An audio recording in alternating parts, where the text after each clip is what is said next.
Right real estate broker పై MP Etela Rajender చేయి చేసుకున్నారు. పేదల భూములు కబ్జా చేశారనే కారణంతో దాడి చేశారు.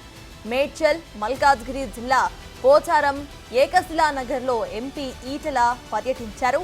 పేదల స్థలాలని రియల్ ఎస్టేట్ బ్రోకర్లు కబ్జా చేసినట్టు ఆరోపణలొచ్చాయి. బ్రోకర్లను పట్టుకొని బీజేపీ నేతలు ఈటెలకు చూపించడంతో చెంప చెల్లుమనిపించారు. ఈటెల కొట్టడంతో బ్రోకర్ని బీజేపీ నేతలు చావబాదారు.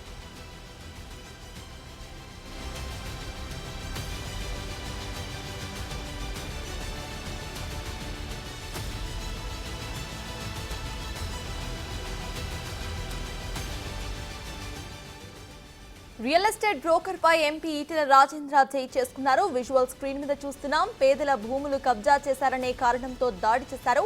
మేడ్చల్ మల్కాజ్గిరి జిల్లా పోచారం ఏకశిలా నగర్ లో ఎంపీ ఈటెల పర్యటించారు. అయితే పేదల స్థలాలని రియల్ ఎస్టేట్ బ్రోకర్లు కబ్జా చేసినట్లుగా ఆరోపణలు వచ్చాయి. బ్రోకర్లను పట్టుకొని బీజేపీ నేతలు ఈటెలకు చూపించడంతో చెంప చెల్లుమనిపించారు. ఈటెల కొట్టడంతో బ్రోకర్ని బీజేపీ నేతలు చావబాదారు.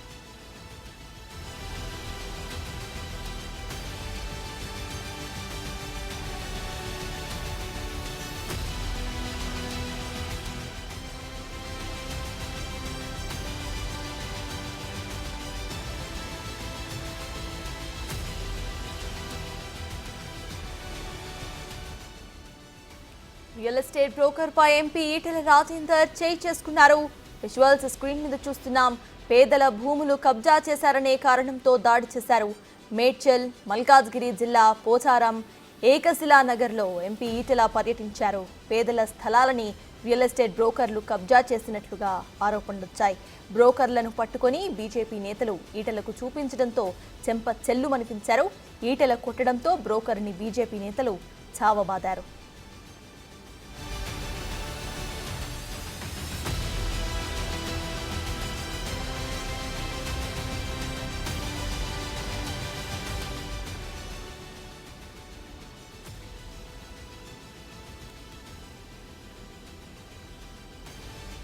రియల్ ఎస్టేట్ బ్రోకర్ పై ఎంపీ ఈటెల రాజేందర్ చేయి చేసుకున్నారు.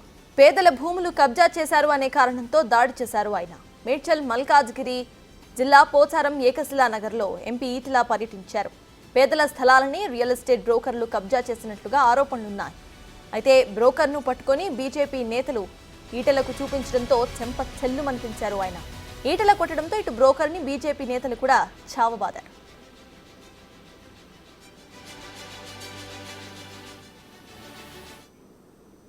ఇప్పటికే ఇదే అంశంపై పూర్తి డీటెయిల్స్ మా ప్రతినిధి వెంకట్ అందిస్తారు. వెంకట్ చెప్పండి, ఇటు రియల్ ఎస్టేట్ బ్రోకర్ పై ఎంపీ ఈటెల రాజేంద్ర ఇటు చేయి చేసుకున్న విజువల్స్ మనం క్లియర్ గా చూస్తున్నాం. అండ్ బీజేపీ నేతలు అందరూ కూడా కొట్టినట్టుగా తెలుస్తోంది. అసలు అప్డేట్స్ ఏంటి? ఆయనకి ఎటువంటి బ్యాక్గ్రౌండ్ ఉంది ఆ రియల్ ఎస్టేట్ బ్రోకర్ కి?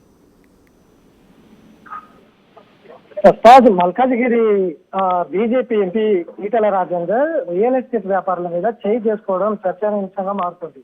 గత కొన్నాళ్ళ నుంచి కూడా ఈ మల్కాజ్గిరి పార్లమెంట్ పరిధిలో ఇటు ఏకశిలా నగర్ కావచ్చు, లేదంటే జవహర్ నగర్ కావచ్చు, బాలాజీ నగర్ కావచ్చు, ఈ పార్లమెంట్ పరిధిలో రియల్ ఎస్టేట్ వ్యాపారాలు అక్కడ ఉన్న ప్రజలను అనేక ఇబ్బందులకు గురి చేస్తున్నారు అనేది గత నుంచి కూడా జరుగుతూ ఉంది.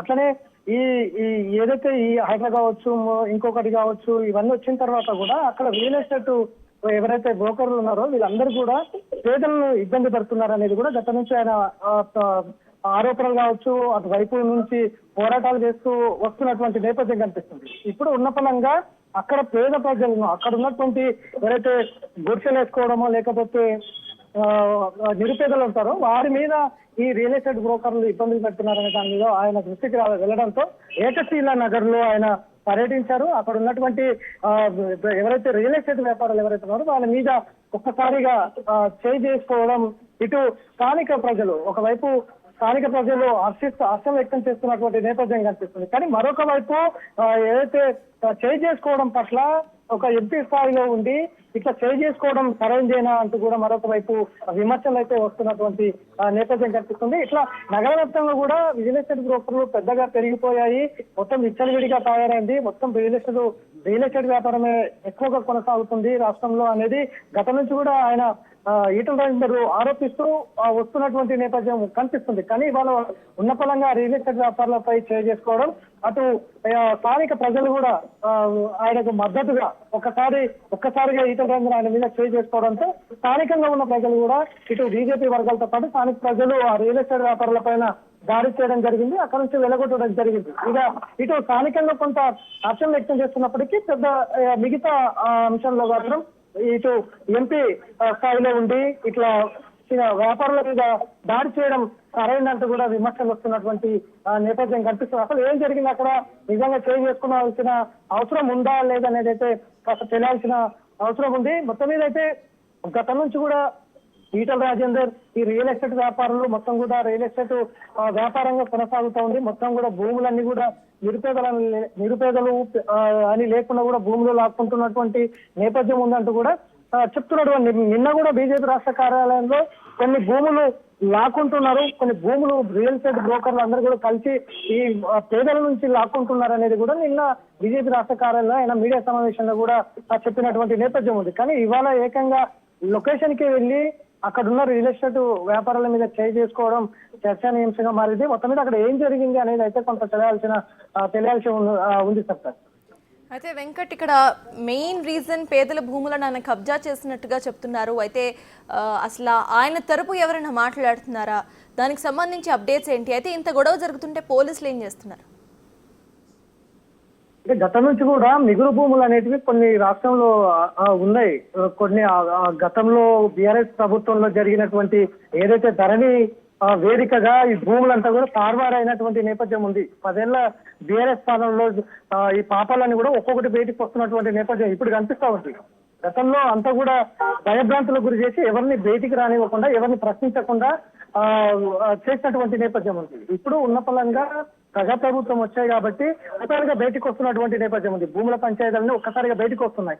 అది పార్లమెంటు, మల్కాజ్గిరి పార్లమెంట్ కావచ్చు, ఇంకొక పార్లమెంట్ కావచ్చు, మొత్తం రాష్ట్ర వ్యాప్తంగా కూడా మొన్న ఇటు సంగారెడ్డికి సంబంధించిన అంశంలో కూడా చూస్తాం. అనేక భూముల పంచాయతీలు బయటకు వస్తున్నాయి. గతంలో ధరణి అవకతవకలన్నీ ఇప్పుడు బయటకు వస్తున్నట్టు ప్రభుత్వం కూడా వాటిని ఒక్కొక్కటి సాల్వ్ చేసుకుంటున్న ముందుకు వెళ్తున్నటువంటి నేపథ్యం. ఇట్లా మిగులు భూములన్నీ కూడా గత ప్రభుత్వంలో రియల్ ఎస్టేట్ వ్యాపారులకు అప్పచెప్పడం కావచ్చు, అమ్మడం కావచ్చు, గతంలో కొంతమందికి ఆ భూములను గత కాంగ్రెస్ ప్రభుత్వంలో గత పేదలకు ఇచ్చినటువంటి భూములను కూడా గత ప్రభుత్వం ధరణి తెచ్చి పూర్తిగా రియల్ ఎస్టేట్ వ్యాపారులకు అప్పచెప్పినటువంటి నేపథ్యం కూడా ఉన్నాయి. కాబట్టి ఇట్లాంటివన్నీ కూడా ఇప్పుడు బయటకు వస్తున్నటువంటి నేపథ్యంలో ప్రజలు తిరగబడుతున్నటువంటి నేపథ్యం కూడా కనిపిస్తా ఉంది. అక్కడక్కడ మా భూములు మాకు కావాలి, కనీసం పేదల జాగాలు కూడా మిగలనివ్వరా అనేది రియల్ ఎస్టేట్ వ్యాపారం ఇప్పుడు తిరగబడుతున్నటువంటి నేపథ్యం ఉంది. సేమ్ అదే కోవలోకి ఇది కూడా వస్తుందని కూడా ఖచ్చితంగా చెప్పుకోవచ్చు కూడా కనీసం. ఎందుకంటే ప్రజలు ఏకంగా నేరుగా ఒక ఎంపీ వెంబడ వెళ్ళి ఆ రియల్ ఎస్టేట్ వ్యాపారాల మీద దాడి చేయడం, అట్లనే ఎంపీ కూడా చేసుకోవడం అంటే అక్కడ ఆ భూములు పేదల జాగలా లేకపోతే రియల్ ఎస్టేట్ వ్యాపారులు కబ్జా చేశారా అనేది అయితే తెలియాల్సి ఉంది సార్. రైట్ వెంకట్, దీనికి సంబంధించి అక్కడ బీజేపీకి సంబంధించిన నేతలు ఎవరైనా మాట్లాడే అవకాశం ఉందనుకోవచ్చా? ఏమైనా ప్రెస్ మీట్ పెట్టి ఎస్పెషల్లీ ఈటల రాజేందర్ ఏమైనా మాట్లాడే అవకాశం ఉందనుకోవచ్చా? ఖచ్చితంగా ఆయన ముందు నుంచి కూడా చెప్తున్నారు.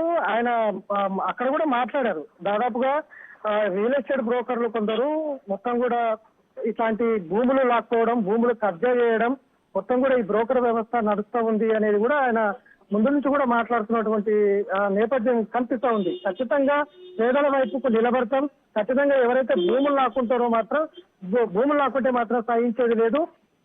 ఇట్లాంటివన్నీ కూడా గతంలో చిన్న జిల్లాలు, చిన్న మున్సిపాలిటీలు, చిన్న మండలాలు ఇవన్నీ ఏర్పాటు చేసి కూడా కలెక్టర్ వ్యవస్థ తెచ్చినప్పటికీ కూడా తెచ్చి భూములంతా కూడా ధరణి పేరుతో ఒక మాఫియా లాగా జరిగినటువంటి నేపథ్యం గత ప్రభుత్వంలో 10 ఏళ్ళు జరిగింది. కాబట్టి ఇవన్నీ కూడా ఒక్కొక్కటి ప్రజాప్రభుత్వం ఒక్కొక్కటి సాల్వ్ వస్తున్నటువంటి నేపథ్యం కూడా కనిపిస్తుంది.